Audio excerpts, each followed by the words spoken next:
Tollywood hero victory Venkatesh ఇంట పెళ్లి బాజాలు మోగాయి.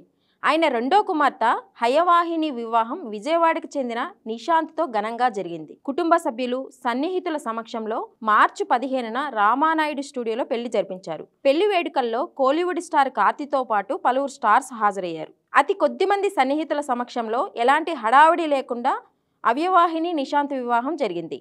ఈ వేడుకకు సంబంధించిన ఫోటోలు సోషల్ మీడియాలో చక్కర్లు కొడుతున్నాయి. గురువారం జరిగిన మెహందీ వేడుకల్లో సూపర్ స్టార్ మహేష్ బాబు భార్య నమ్రత, కూతురు సితారతో కలిసి సందడి చేశారు. గత ఏడాది అక్టోబర్లో నిశాంత్ హయవాహినిల ఎంగేజ్మెంట్ జరిగింది.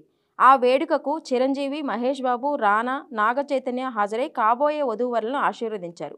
వెంకటేష్, నీరజ దంపతులకు 4 పిల్లలు. ఆశ్రిత, హయవాహిని, భావనతో పాటు కుమారుడు అర్జున్ ఉన్నారు. పెద్ద కుమార్తె పెళ్లి 2019లో జరిగింది. ప్రస్తుతం ఆమె విదేశాల్లో ఉంటున్నారు.